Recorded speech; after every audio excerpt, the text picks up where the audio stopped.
So this is also a little bit about the media. As a person who works in cable news, I have to tell you this is a little bit awkward to acknowledge, but it is true, and sometimes it ends up being important. That sometimes cable news really does go a bit wobbly. We lose our way a little bit. We fail at what we are supposed to do, which in the broadest possible terms is and that we're supposed to provide useful and accurate information about the news to the American people, right? It's not a complicated mission, but sometimes things do go wobbly in our business. And right now, the wobbliest bit is this guy, the undisputed king of cable news, who nevertheless is having a hard time getting ahead of multiple stories now, multiple instances over multiple years, when he has described news stories and described his role in news stories in ways that are not, how do you say, true, not true. It started with reporting from Mother Jones's David Korn, who documented how Bill O'Reilly at the Fox News Channel has described himself repeatedly as having been a reporter in the Falklands War, having reported from a war zone, having reported from a combat situation in that war, when in fact he was more than 1,000 miles away from the actual fighting in the Falklands War. In true fact, the hairiest thing Bill O'Reilly ever covered during the Falklands War was a protest about the war, not the war itself. I was in a situation one time in a war zone in Argentina in the Falklands. No, he wasn't. He was never in a war zone in Argentina in the Falklands. It just never happened. But the Fox News Channel has still not corrected that or commented on those claims at all, except to express the Fox News Channel's unqualified support for Mr. O'Reilly as their star anchor. Now, Fox News has so far issued 2 corrections or clarifications for a couple of other stories where Mr. O'Reilly has been caught out. In a book that he published 2 years ago, he wrote this: "I've seen Irish terrorists kill and maim their fellow citizens in Belfast." Fox News did later issue a correction about that to the Washington Post, explaining that actually Mr. O'Reilly was not an eyewitness to any bombings or injuries in Northern Ireland.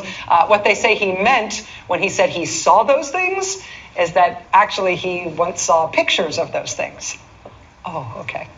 Mr. O'Reilly has also said on the Fox News Channel, he has said, "I was in El Salvador and I saw nuns get shot in the back of the head."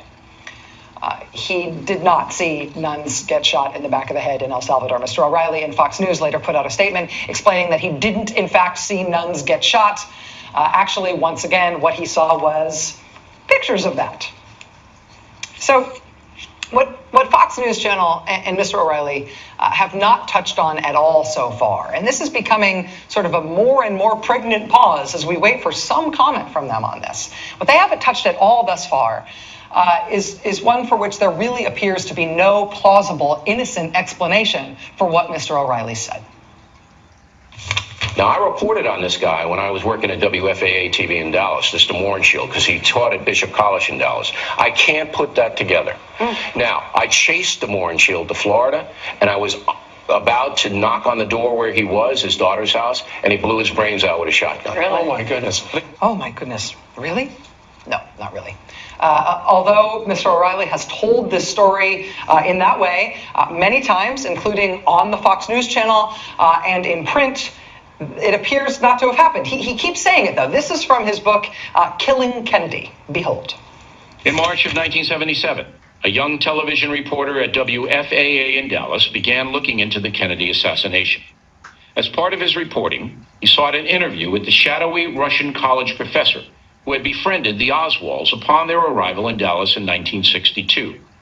The reporter traced George DeMoran Shield to Palm Beach, Florida, and traveled there to confront him. As the Dallas reporter knocked on the door of DeMoran Shield's daughter's home, he heard the shotgun blast that marked the suicide of the Russian, assuring that his relationship with Lee Harvey Oswald would never be fully understood. That reporter's name is Bill O'Reilly. Okay, that part is true. That reporter's name is Bill O'Reilly. If by what you mean is that reporter is the guy speaking there. But the rest of it, where this Dallas reporter has gone to Florida to find this guy, and he knocks on the door of the guy's house in Florida, and while he is knocking on the door, he hears the gunshot that indicates the man inside that house has just killed himself. That apparently did not happen. The CNN has now published this recording of Mr. O'Reilly calling a source in Florida the day that man killed himself in Florida. Mr. O'Reilly was working as a reporter in Texas at the time. In this call, you'll hear him. He expresses shock that this guy has killed himself. He says he's going to go to Florida the next day to start looking into it, now that he's heard from another state that the guy is dead. Hi, Gaten, Bill O'Reilly. Yeah. Something definitely did happen. Yeah, I got it. What is it? He committed suicide up here in where I was trying to locate him. Okay. So he committed suicide. He's dead. Yeah. Okay. What time? Late this afternoon. I don't know. Okay. Gun? I think he said he shot himself. Okay. Yeah. Jesus Christ. Isn't that something? Jesus. Now we got to get this guy Epstein. I'm coming down there tomorrow. I'm coming to Florida. We got to get this guy. He knows what happened. Well, I'm going to be up there probably trying to secure the papers. Yeah, okay. All right, I'm going to get in there tomorrow. I'm going to get a car. He's going to get a car tomorrow. I'm coming down there tomorrow. I'm coming to Florida. He's going to go to Florida the next day after the guy killed himself because he's intrigued by this news. Mr. O'Reilly does not seem to have been standing on the porch listening to the gunshot ring out as the guy killed himself. I mean, not unless the guy's porch was long enough to extend from that house in Florida all the way into Texas, where Bill O'Reilly was working as a Dallas reporter. It just does not seem to have happened the way he has repeatedly explained that it did. Now, Mr. O'Reilly, the star anchor of the Fox News Channel, the king of cable news, he has made this claim on the Fox News Channel about being there in person when this guy killed himself in Florida, hearing the shot as he stood at the front door. That claim does not appear to be true. It is contested not only by Mr. O'Reilly's own words on this tape, but by Mr. O'Reilly's co-workers at the time who say he was in Texas when this Florida suicide happened. But so far, the Fox News Channel has not corrected that or made any comment on it whatsoever. We contacted the Fox News Channel again today to ask if they would give us any comment on the substance of these allegations. In what was a very unexpected and also sort of, I have to say, amusing development, they didn't. We asked them for comment on the substance of the allegations. What they sent us was a lot of information about how great Bill O'Reilly's ratings are. And yes, Slosha, your ratings are great. I've seen your ratings shoot my ratings right in the head. Well, I've seen pictures of that, I should say. But the Fox News Channel now has a problem, right? They have a problem, even on a business level, right? On a media level, with the face of their network, their flagship anchor, having all of this stuff trailing him around with no plausible explanation for what exactly he said and did and why they haven't tried at least to fix it.